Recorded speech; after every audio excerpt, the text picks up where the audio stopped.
keempat sesudah Pentakosta dan bulan pelayanan dan kesaksian GPIB. Kebenaran firman Tuhan dalam ibadah ini akan disampaikan oleh Pendeta Rudi Rihena MSI, Ketua Majelis Jemaat GPIB Jemaat Kelapa Gading DKI Jakarta, dalam rangka pertukaran pelayanan firman di lingkungan GPIB Mumpel Jakarta Utara. Kiranya ibadah ini menjadi syukur dan sukacita atas kasih dan anugerah Tuhan bagi hidup kita. Hikmat Tuhan menuntun kita sekalian agar kebenaran firman yang disampaikan memotivasi kita untuk menjalani hidup ini di pekan ini. Ungkapan situasi. Gereja bukanlah sekedar sebuah tembok buatan manusia belaka, sebuah bangunan yang memiliki bentuk yang khas, tetapi gereja lebih daripada itu. Gereja sesungguhnya ialah diri kita sendiri. Hidup kita ialah tempat Kristus yang penuh kasih berdiam. Karena itu sebagai gereja, hendaknya kita mampu memancarkan kasih Kristus dimanapun, kapanpun, dan kepada siapapun. Gereja hadir untuk senantiasa memancarkan kehangatan cinta kasih Kristus kepada semua ciptaan. Ketika kita sedang berada di bulan Pelkes GPIB saat ini, hendaklah kita memaksimalkan panggilan kita selaku gereja terkhusus GPIB, yakni menjadi berkat bagi banyak orang dengan terus menyuarakan Injil Kristus melalui karya-karya pelayanan yang berkualitas. Terus hadir menabur kasih dan menumbuhkan sukacita serta harapan bagi warganya mulai dari kota hingga ke pelosok desa. Karena kasih memberikan harapan akan masa depan, kasih mampu menghangatkan yang dingin, menyembuhkan yang terluka, memulihkan yang remuk redam, dan mengangkat yang terjatuh. Dalam kasih semua hal menjadi mungkin untuk dikerjakan demi kemuliaan Tuhan. Saudara-saudaraku yang dikasihi Tuhan, marilah berdiri. Kita bersyukur atas kasih Tuhan dalam kehidupan kita sebagai pribadi, gereja, keluarga, dan bangsa ini. Masuklah ke pelataran Tuhan dan sembahlah Dia, karena Dia patut disembah dan dimuliakan.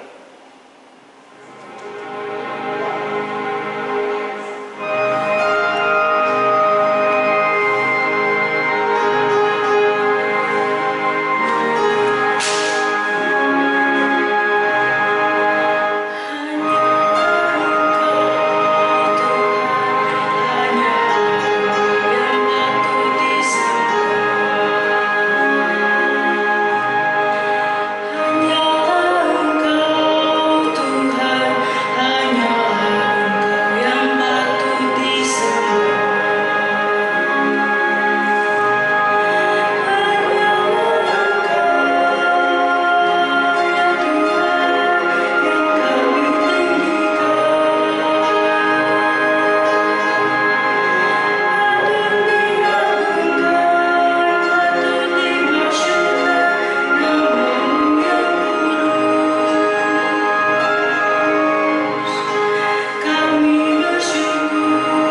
kasihi, marilah kita tabiskan ibadah ini.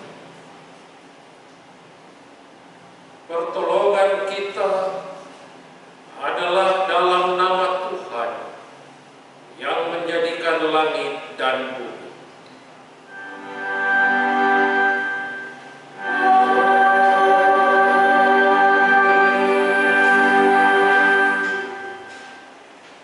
Nats pembimbing dari Mazmur 33 ayat 18. Sesungguhnya mata Tuhan tertuju kepada mereka yang takut akan Dia, kepada mereka yang berharap akan kasih setia-Nya. Terimalah salam, kasih karunia, rahmat, dan damai sejahtera dari Allah Bapa dan Kristus Yesus Juru Selamat kita menyertai saudara sekalian. Dan menyertai-Mu juga.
Saudara-saudaraku, mari kita berdoa.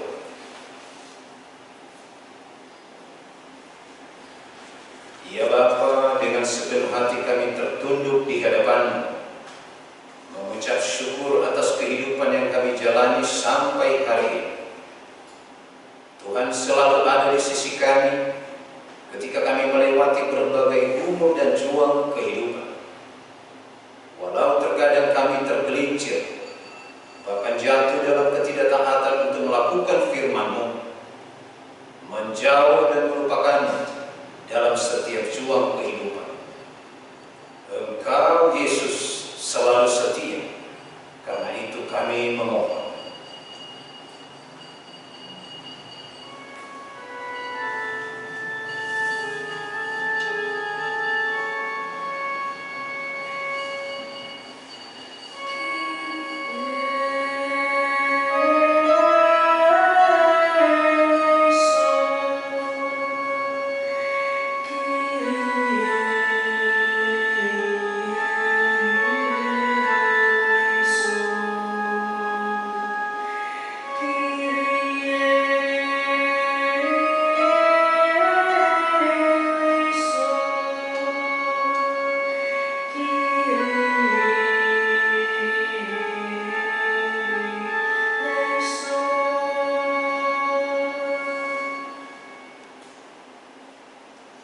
Bapa yang penuh kasih, kami mengaku bahwa kami belum mampu menjadi pembawa damai sejahtera-Mu di tengah dunia tempat kami berada.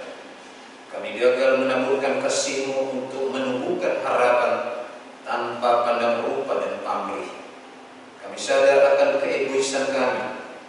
Kami sadar selama ini kami hanya hidup untuk diri sendiri, sedangkan mereka yang kami sebut saudara hanya yang kami kenal dan dekat dengan kami. Kami lebih sering berputus asa, tidak percaya akan kehadiran-Mu, meragukan kuasa-Mu, menolak uluran tangan kasih-Mu. Ya Bapa, dengan memandang kepadamu kami mohon,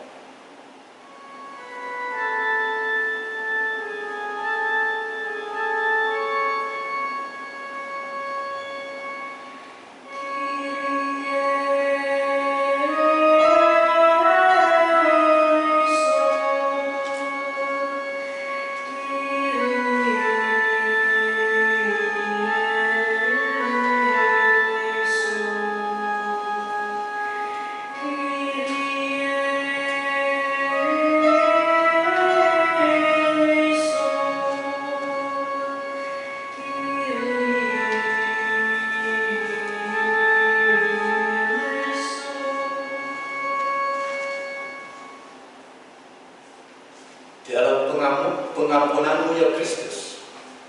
Ajarlah kami untuk menjadikan hidup ini bermakna bagi banyak orang. Ajar kami untuk membangun kehidupan keluarga yang penuh kasih sayang, menciptakan relasi yang damai dengan setiap orang di tempat di mana kami berbanding pulang mengais rezeki, menghadirkan sukacita dalam perjumpaan dengan setiap orang di mana kami tinggal, baik di kota maupun di desa. Bimbinglah kami ya Yesus dengan Roh Kudus, agar kami mampu memuliakan-Mu dalam kehidupan kami. Amin.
Jemaat yang Tuhan Yesus kasihi, mari kita berdoa mohon bimbingan Roh Kudus sebelum masuk dalam pemberitaan firman Tuhan. Kita berdoa. Bapa Surgawi, tibalah saatnya bagi kami untuk membaca dan merenungkan firman. Tuntunlah hamba dan jemaat-Mu melalui Roh Kudus, supaya firman-Mu layak kami fahami dan menjadi pedoman di dalam hidup kami. Dalam nama Tuhan Yesus kami berdoa. Amin. Jemaat mari berdiri untuk mendengar firman Tuhan yang dibacakan dari Alkitab. Haleluya.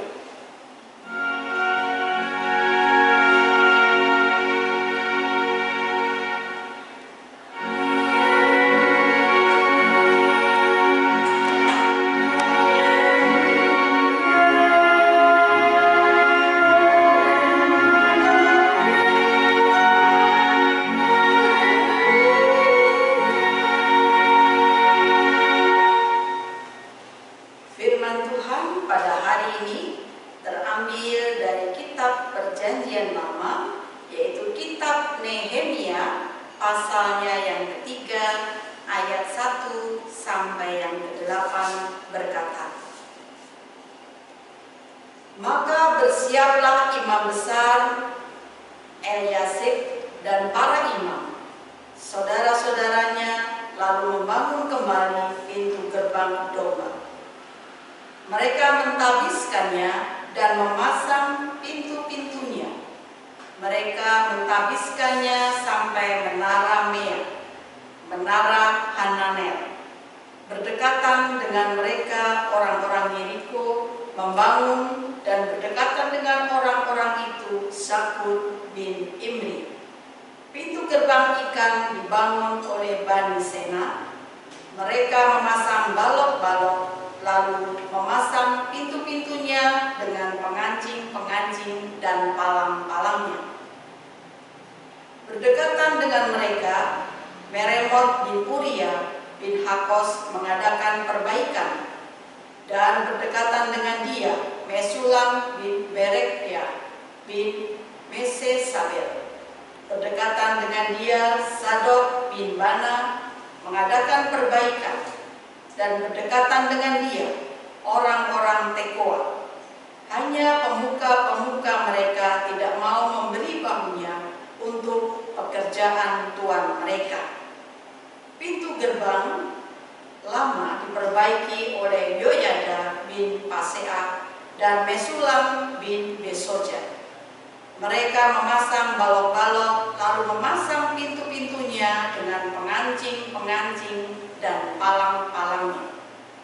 Berdekatan dengan mereka, Melaca orang Gibeon dan Yadon orang Meronot mengadakan perbaikan beserta orang-orang Gibeon dan Mispa yang berada di wilayah kekuasaan bupati daerah sebelah barat Sungai Efrat.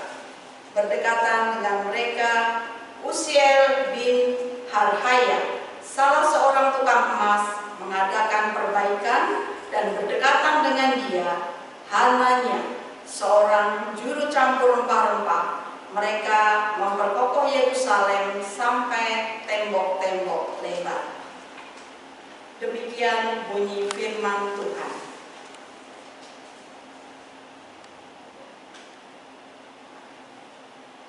Hendaklah firman Tuhan dengan segala kekayaannya diam di dalam hatimu, dan ucaplah syukur kepada Allah.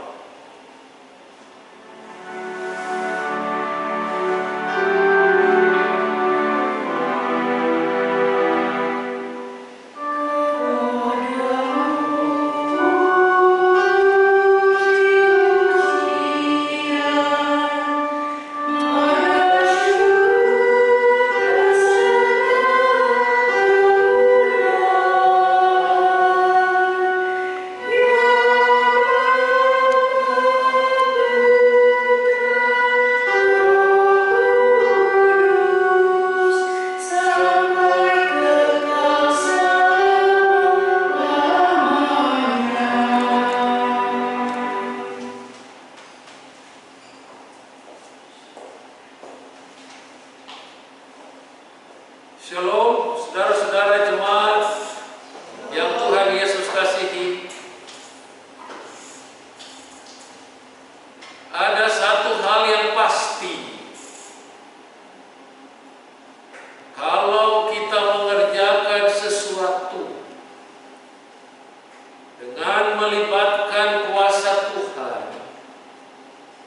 dan semua jemaat mengambil peran di dalamnya, maka yakinlah pekerjaan itu akan berjalan dengan tuntunan Tuhan dan akan membawa hasil yang baik bagi kemuliaan nama Tuhan.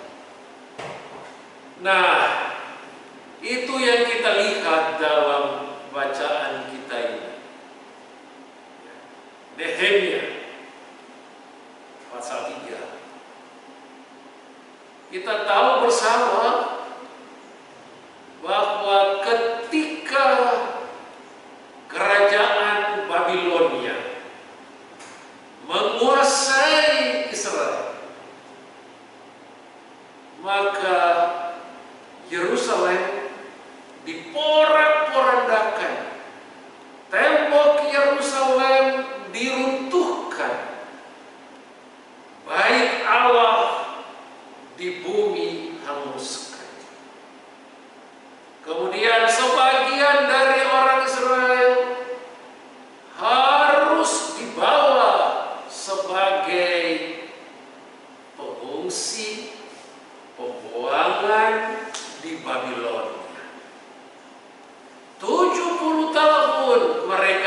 pulang di sana. Tetapi tepat pada waktu Tuhan, maka Tuhan memakai Raja Persia. Jadi kita tahu bahwa yang dapat mengalahkan kerajaan Babel adalah kerajaan Persia. Dan Persia menguasai sebagian besar belahan dunia ini, termasuk Israel. Nah, Raja Persia Koreshi memberi kesempatan supaya umat ini bisa pulang ke Yerusalem dan membangun kembali kota mereka, membangun tembok Yerusalem yang sudah runtuh, dan membangun bait Allah. Mereka pulang. Dalam bacaan kita melihat rombongan yang ketiga. Jadi ada 3 kali rombongan pulang. Rombongan yang pertama dipimpin oleh Serubabel. Rombongan yang kedua dipimpin oleh Ezra. Dan rombongan yang ketiga yang pulang ke Yerusalem dipimpin oleh Nehemia. Nehemia mendapat kasih perhatian dari Raja Persia pada waktu itu yang bernama Artasasta. Nehemia menjadi juru minum di istana. Nah, orang kalau menjadi juru minum di istana raja itu pekerjaan yang sangat terhormat. Karena dengan begitu seorang juru minum sangat dipercaya oleh raja. Satu ketika raja melihat Nehemia kelihatannya murung, dan kemudian raja bertanya, "Ada apa? Kamu kok kelihatannya tidak bersemangat?" Lalu Nehemia dengan terbuka mengatakan, dia memikirkan tanah kelahirannya Yerusalem yang sudah tembok-temboknya runtuh pada saat kerajaan Babel berkuasa. Nabukadnezar bersama dengan pasukannya membumi hanguskan Yerusalem. Dan dia mengutarakan keinginannya untuk pulang, mau membangun kembali tembok yang sudah runtuh itu. Dan Raja Artasasta memberikan dia surat tugas. Nah, surat tugas ini bisa dipakai mengajak pemerintahan yang ada di sekitar untuk mengizinkan Nehemia, bahkan membantu untuk terlaksananya pembangunan tembok Yerusalem. Semua ini bisa terlaksana. Raja Persia bisa dengan rela mengizinkan Nehemia dan orang-orang Israel pulang ke Yerusalem. Itu karena pekerjaan Tuhan. Itu karena kuasa Tuhan. Sehingga tepat pada waktunya rencana Tuhan dilaksanakan. Nehemia dan orang-orang Israel bisa pulang dan membangun tembok yang sudah runtuh. Saudara-saudara, kita bisa, kalau kita membaca dari Nehemia pasal 1 sampai pasal 3 bacaan kita ini, kita lihat bahwa perencanaan yang dilakukan Nehemia sungguh matang, tidak asal-asalan, tapi dimulai dengan menyelidiki, mengamati. Nah, kalau istilah sekarang ini, sebelum membangun itu kita mulai dengan studi AMDALLA, ya. Analisa dampak lingkungan, mulai mengamati dulu, menyusun proyek pekerjaan dengan baik, siapa saja yang terlibat, dananya ada enggak, baru dilaksanakan. Jauh sebelum itu Nehemia sudah melakukannya. Bapak Ibu di rumah saya mau menunjukkan, kita bawa Alkitab ya. Sekarang kita buka Alkitab kita. Kita buka, kita lihat Nehemia pasal 2 ya. Ayat 13. Bapak Ibu perhatikan. Demikian pada malam hari aku keluar melalui pintu gerbang lebak ke jurusan mata air ular naga dan pintu gerbang sampah. Garis bawahi kata ini.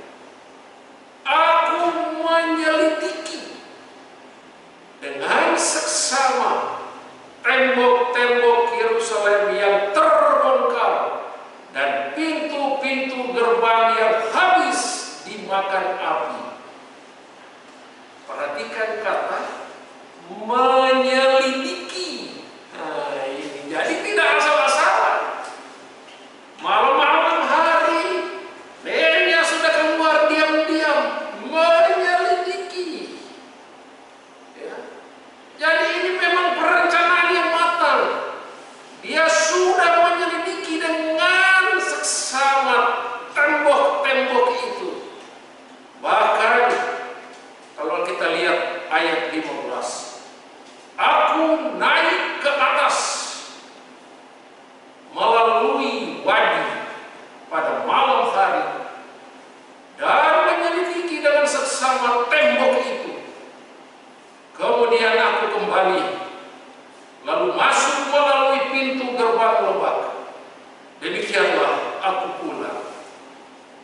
Jadi saudara lihat, ada penyelidikan dulu, ada pengamatan dulu, melihat bagaimana wujud kerusakan tembok ini. Begitu Nehemia pulang, dia berkata kepada umat Israel pada waktu itu. Lihat ayat 16.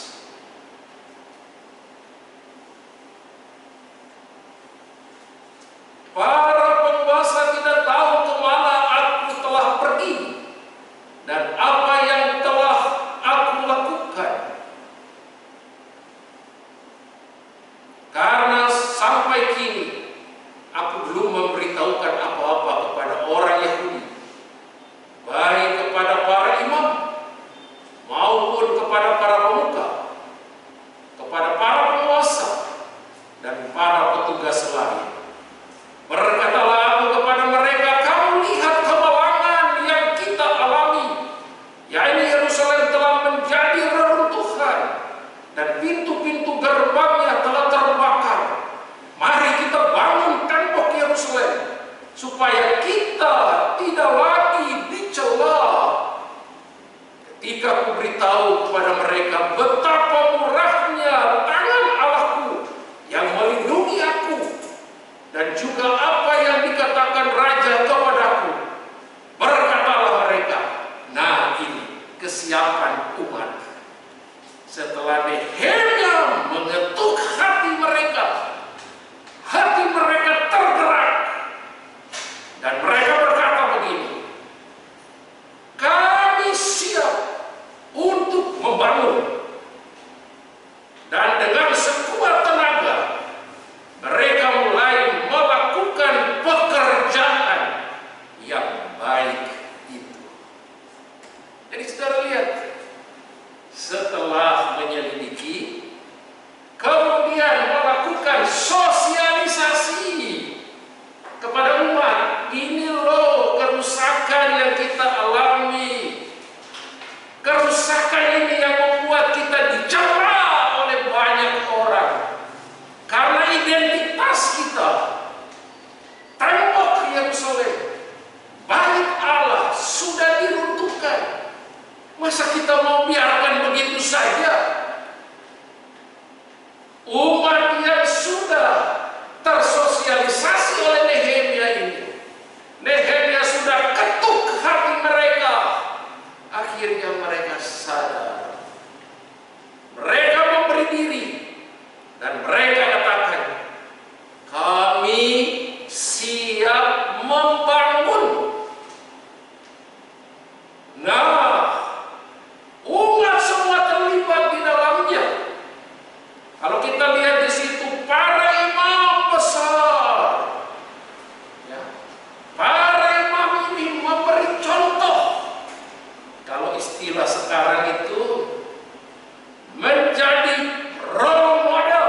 Nah, jadi para imam juga Nehemia enggak begini doang. Nah, kadang kan kita jumpai banyak orang itu cuma gini doang, ngoceh aja, ngoceh, tapi kerja nol, nol besar, ya. Cuma begini aja dia, sambil ngoceh, lihat kiri, lihat kanan. Nah, ini yang orang sering melesetkan istilah NATO. NATO itu apa? No action, talk only. Ya, itu dipelesetkan begitu. Jadi ngomong talk, nggak ada aksi apa-apa. Tapi para imam dan imam-imam memberi diri. Nehemia dengan posisi yang terhormat di kerajaan Persia mau turun bersama dengan rakyat, bersama dengan umat, memberi motivasi, dan setiap orang menjalankan tugasnya sesuai dengan peran dan fungsinya. Para imam bertugas untuk membaptiskan pintu-pintu gerbang yang sudah diperbaiki. Tukang-tukang mengerjakan semuanya sesuai dengan peran dan fungsinya. Mereka bersama-sama sehati membangun tembok Yerusalem. Dan pembangunan tembok bisa berjalan dengan baik. Lalu kalau kita bertanya, apakah tidak ada tantangan? Apakah tidak ada ganjalan? Oh, ada. Ganjalannya itu datang dari siapa? Ya, dari orang-orang di dalam juga. Ya, tidak jauh-jauh. Saya tunjukkan tantangannya. Buka Nehemia pasal 2. Saya mengajak Bapak dan Ibu di rumah, mari kita buka lagi ya. Buka Alkitab terus nih. Nehemia 2 ayat 18 19 ya.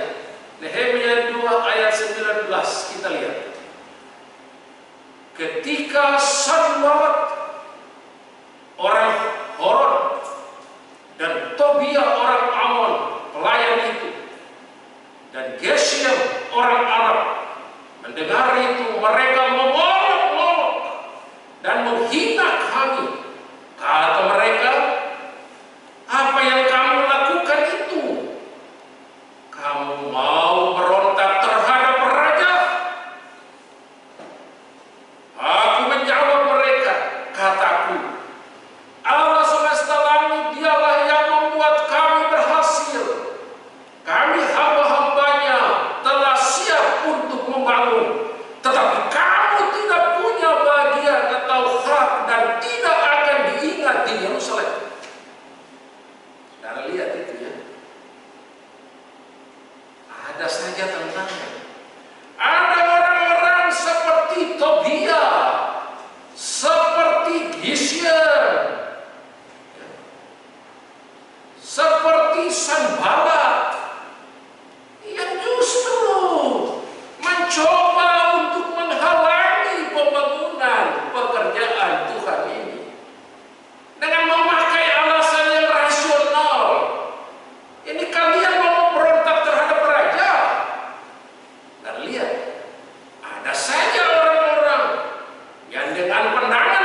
Nehemia 3 ayat 5b. Nah, lihat situ ya. Hanya pemuka-pemuka, mereka tidak mau memberi bahunya untuk pekerjaan Tuhan mereka. Pemuka-pemuka. Jadi ada orang yang merasa diri hebat. Ini pemuka-pemuka ini. Ya. Cuma diam saja. NATO ini. Tidak mau bekerja. Di situ dikatakan tidak mau memberi bahunya untuk pekerjaan Tuhan. Jadi ada segelintir orang yang merasa derajatnya tinggi dan berpikir, masa kita mau kerja sih? Ini kasih aja ini orang-orang yang lain ini kerja semua. Masa kami mau kerja? Enak aja. Derajat kami tinggi kok. Kami dikenal di persekutuan umat ini. Masa kami mau terlibat? Turun tangan langsung. Udahlah, biar aja lah buru-buru kasar. Biar aja lah tukang-tukang. Kalau kami jangan. Ada orang yang seperti itu, yang cuma ngoceh saja, tapi tidak mau kerja. Ini diperlihatkan di dalam bacaan ini. Itu tantangan. Tapi apa kata Nehemia? Biar saja kalian mau bilang apa. Ya, Tuhan yang membuat kami berhasil. Jadi ini Tuhan yang pakai mereka. Tuhan yang pakai Raja Persia Artasasta yang mengutus Nehemia untuk pulang. Tuhan juga yang menggerakkan umat bekerja. Tapi ada saja setan-setan, yang kasar sekali ya. Ada saja setan-setan yang mau mengganggu dan menghalangi pekerjaan yang mulia ini. Nah, begitulah ceritanya Bapak Ibu. Ya, tidak perlu banyak lagi mengulas secara teoritis, tapi kita sudah sering dengar cerita itu kan. Kita bisa baca sendiri juga. Lalu pertanyaannya, apa yang kita dapat dari cerita pembangunan tembok Yerusalem ini? Pelajaran praktis seperti apa yang kita dapat di sini? Ibu dan Bapak, saudara-saudara yang Tuhan kasihi, ada pelajaran yang pertama bagi kita. Kalau mau mengerjakan sesuatu di mana saja, entah di gereja, entah di rumah, entah dalam pekerjaan kita di kantor, libatkan Tuhan. Jangan melupakan Tuhan. Mintalah kuasanya, tuntun setiap rencana kita, dan yakinlah bahwa pekerjaan ini akan berhasil karena Tuhan bersama dengan kita. Itu pelajaran pertama yang kita lihat dari bacaan ini. Yang kedua, Ibu dan Bapak sekalian, suatu pekerjaan dapat berhasil kalau umat turut ambil bagian di dalamnya. Kita lihat para imam turun tangan langsung, Nehemia turun tangan langsung, jadi contoh keteladanan. Para tukang, umat yang lain, semua terlibat dalam pembangunan ini. Apa yang kita dapat di situ? Libatkanlah umat supaya umat juga menyadari kami diperlukan dalam pembangunan ini. Tenaga kami, pikiran kami, sumber daya kami dapat bermanfaat bagi pembangunan ini.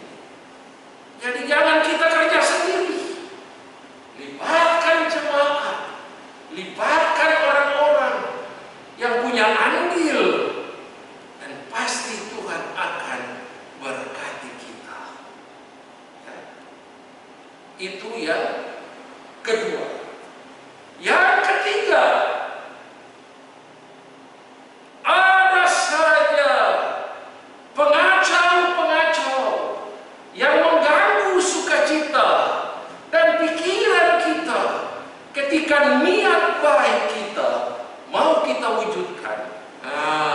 Ini saya sebutnya setan-setan. Ini setan-setan bermunculan ketika ada niat baik, ketika ada rencana di dalam pekerjaan Tuhan, di gereja Tuhan, pasti di situ akan muncul setan-setan. Setan juga tahu bahwa ini umat mau melakukan pekerjaan bagi kemuliaan nama Tuhan. Nah, aku pakai si A, aku pakai si B, aku pakai si C untuk mengganggu mereka. Paling tidak mengganggu apa? Pikiran dan hati. Ganggu. Itu ada di mana-mana. Dalam setiap pelayanan pasti kita akan berjumpa dengan setan-setan, tanda kutip, ya, setan-setan dalam wujud si A, si B, si C, seperti dalam bacaan kita, setan-setan dalam wujud Sanballat, Tobia, Geshem, dan juga pemuka-pemuka. Cuma ngoceh doang, begini doang. Bagus. Ngoceh toh. Nol.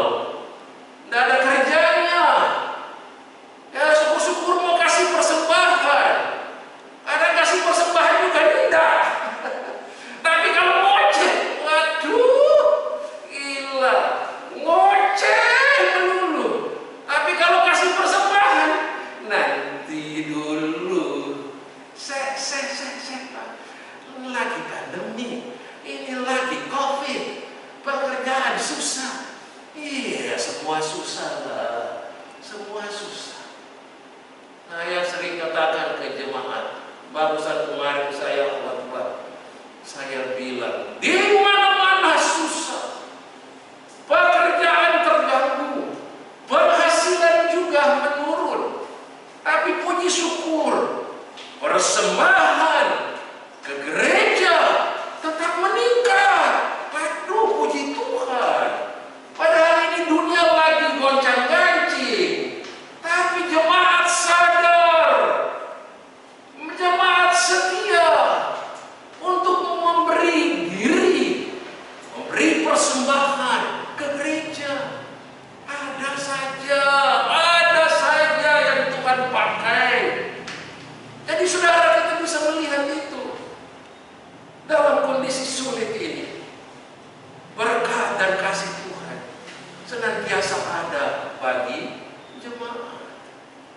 Tapi yang kadang-kadang kita akan berjumpa dengan Tobia, Geshem, Sanballat. Jadi Bapak Ibu, dalam pelayanan, kalau kita berjumpa dengan tipe-tipe Tobia, Sanballat, para pembesar yang saya sebut tanda kutip setan-setan, ya sudahlah, nikmati saja. Ya, sebab kalau mau dipikirin, wah, stres.com, ya, stres, darah tinggi, kolesterol naik, sakit, kita rasakan sendiri. Jadi nikmati aja lah. Kita laksanakan pelayanan kita sajalah. Yang benar Tuhan lihat, yang salah juga Tuhan lihat, dan Tuhan memberkati setiap pekerjaan yang baik dalam pelayanan kita.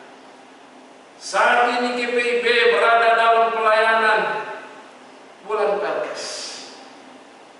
Kerja nyata kita bukan saja di dalam gereja, tetapi kerja nyata dan pelayanan kita juga tertuju kepada masyarakat yang kita layani, kita kunjungi, dan kita berbuat sesuatu kepada mereka.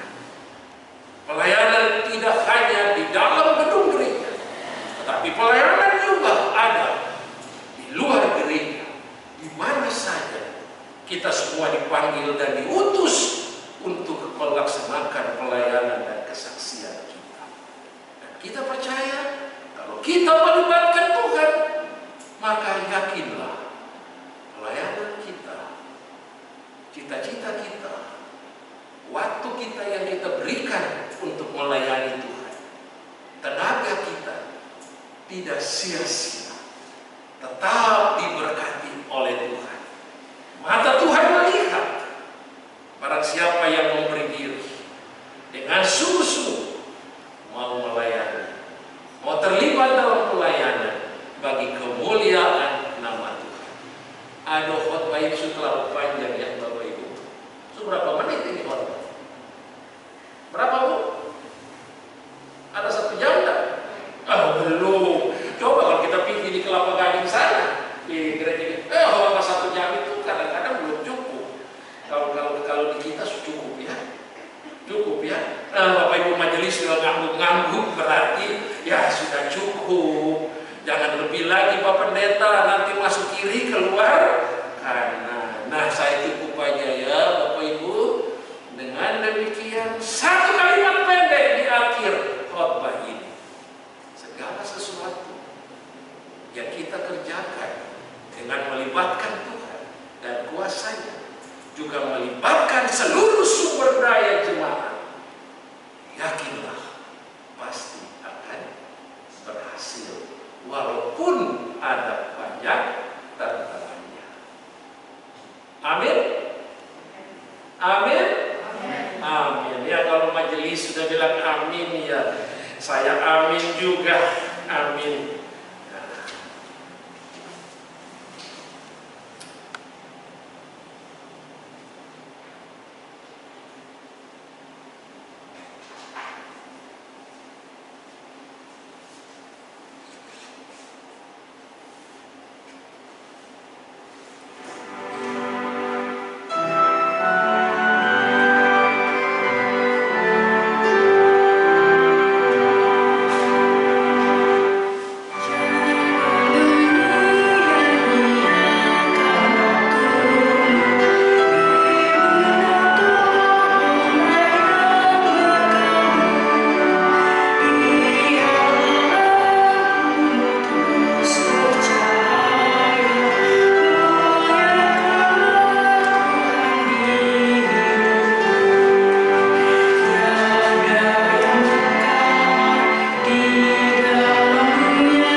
bersama semua orang percaya di segala waktu dan tempat, jemaat mari berdiri untuk mengaku iman. Menurut pengakuan iman Rasul, hendaklah masing-masing orang dengan hati dan mulut berkata, "Aku percaya kepada Allah, Bapa yang Maha Kuasa, Khalik langit dan bumi, dan kepada Yesus Kristus, Anaknya yang tunggal Tuhan kita, yang dikandung daripada Roh Kudus, lahir dari anak darah Maria, yang menderita di bawah pemerintahan Pontius Pilatus, disalibkan, mati dan dikuburkan, turun ke dalam kerajaan maut, pada hari yang ketiga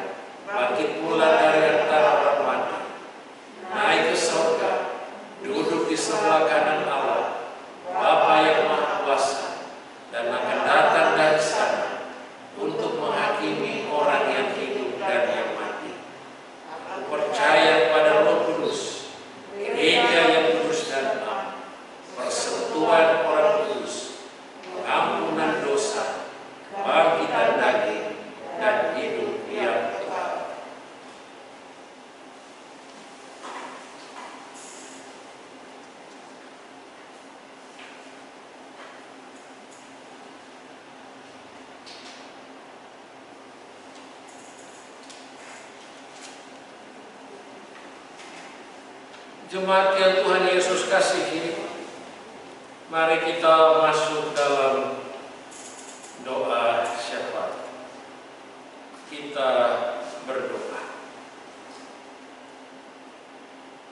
Bapa Surgawi, kami menghampiri kekudusan-Mu lagi dengan menaikkan puji syukur atas pimpinan dan penyertaan Tuhan bagi kami semua sampai saat ini. Terima kasih ya Tuhan, firman-Mu sudah kami baca dan kami renungkan. Biarlah dalam tuntunan Roh Kudus, firman-Mu itu memberi kami pengajaran, memberi kami pedoman hidup untuk dapat melaksanakannya dalam hidup dari hari ke hari.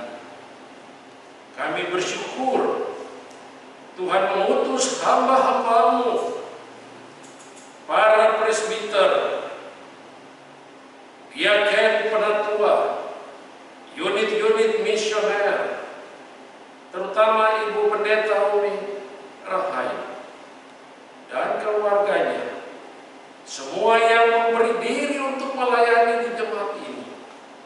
Tuhan berkati, Tuhan pakai dan utus ya Bapa, supaya pelayanan dapat berjalan dengan segala baik di jemaat Menabur Kasih, diberkati oleh Tuhan, dan jemaat-Mu dapat mengalami pelayanan yang diberikan. Bapa yang kekal kudus, kami teringat mendoakan jemaat-Mu yang sakit, di rumah atau di rumah sakit. Kiranya kuasa-Mu menjamah dan menyembuhkan mereka. Kami juga mau mengucap syukur bersama jemaat-Mu yang mulai hari ini dan hari mendatang, berhari ulang tahun kelahiran maupun perkawinan. Kiranya Tuhan berkenan menerima setiap syukur yang dinaikkan. Kami berdoa untuk anak-anak kami yang saat ini mempersiapkan diri menghadapi ujian kenaikan kelas, juga yang akan melanjutkan ke jenjang yang lebih tinggi. Tuhan berkati dan persiapkan mereka supaya bisa berhasil.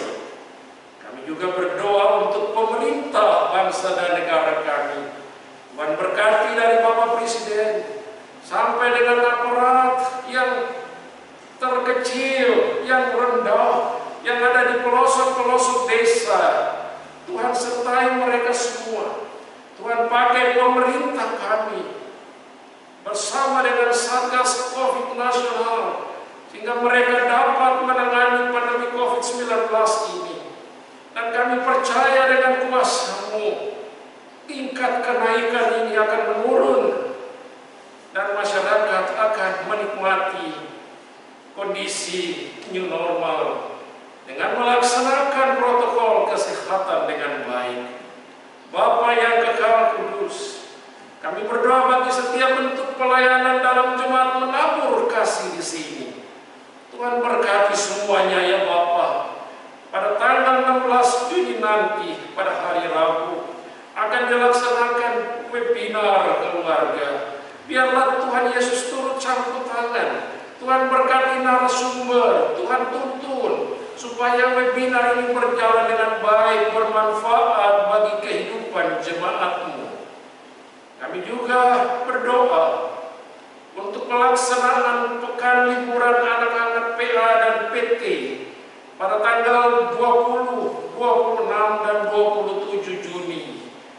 Bersama dengan Pelkat PKP, biarlah Tuhan tuntun dan pimpin supaya kegiatan kami ini berjalan dengan baik dan membawa manfaat bagi kehidupan anak-anak-Mu. Kami serahkan hari baru nanti dalam tangan kuasa-Mu. Tuhan berkati dan tuntun kami semua jemaat-Mu. Jauhkan kami dari hal-hal yang tidak dikehendaki, terutama jauhkan kami dari keterjangkitan virus COVID-19 ini Bapa. Dan kami percaya kuasa-Mu menjaga dan melindungi kami semua. Terima kasih Tuhan Yesus. Inilah doa kami, terutama juga bagi pelayanan bulan Pelkes GPIB. Tuhan sertai dan tuntun supaya dimanapun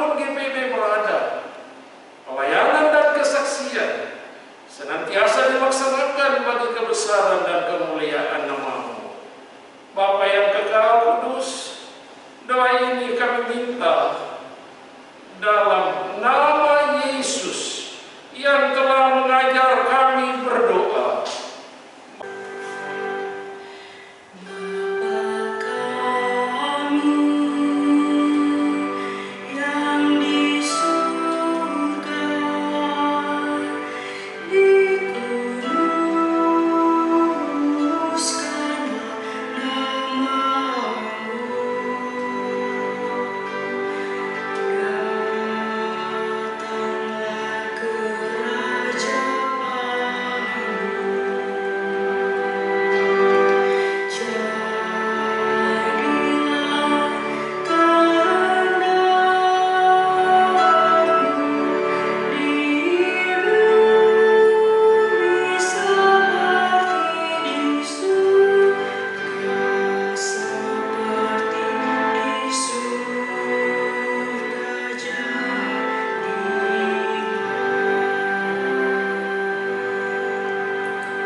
Saudara-saudaraku, marilah kita mengucap syukur kepada Tuhan dengan memberi persembahan kepadanya. Firman Tuhan dalam Esra pasal 2 ayat 68 berkata,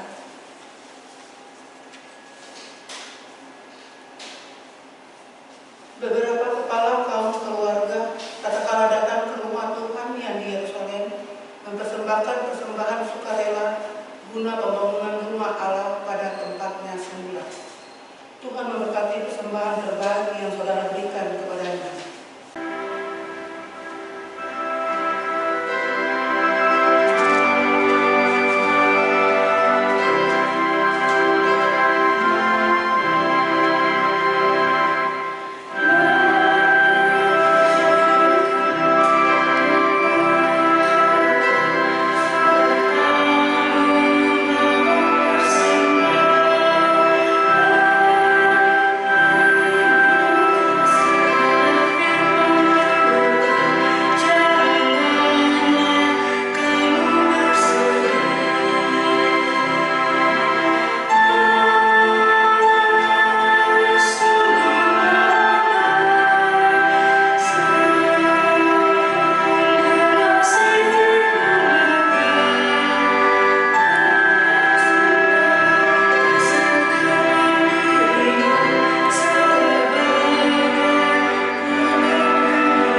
mohon Tuhan menerimanya, sebab siapakah kami ini sehingga mampu memberikan persembahan seperti ini, jikalau bukan dari kelimpahan berkat-Mu atas kami. Jadikanlah persembahan ini sebagai sarana untuk menyatakan kasih-Mu bagi sesama dan bagi pembangunan tubuh Kristus. Dalam nama-Mu, Yesus, sumber hidup dan berkat, kami menyerahkan persembahan syukur kami. Amin.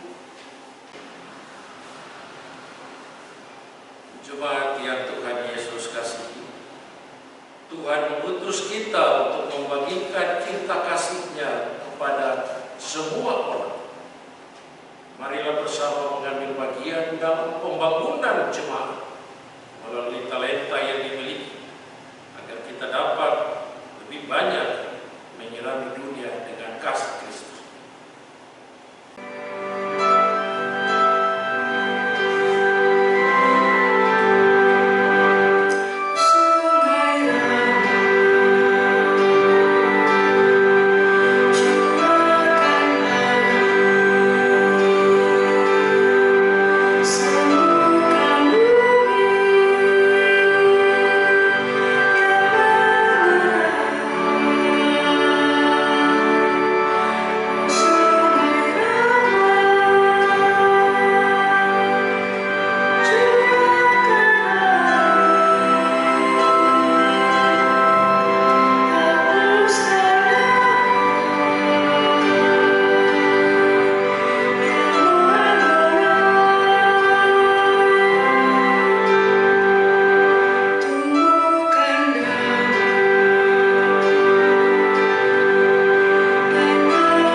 Jemaat, angkatlah hati dan arahkanlah pikiranmu kepada Tuhan dan terimalah berkat-Nya.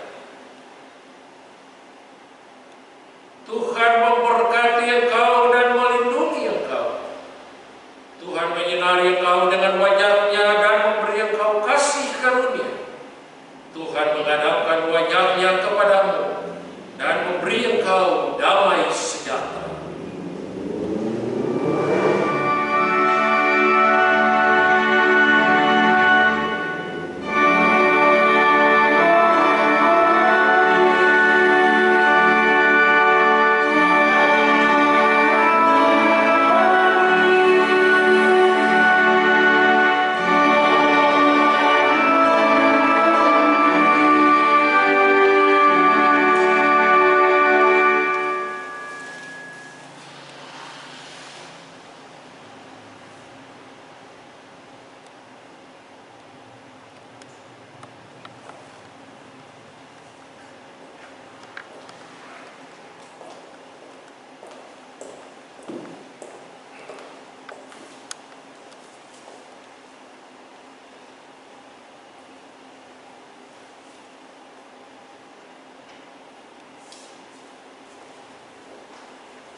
Selamat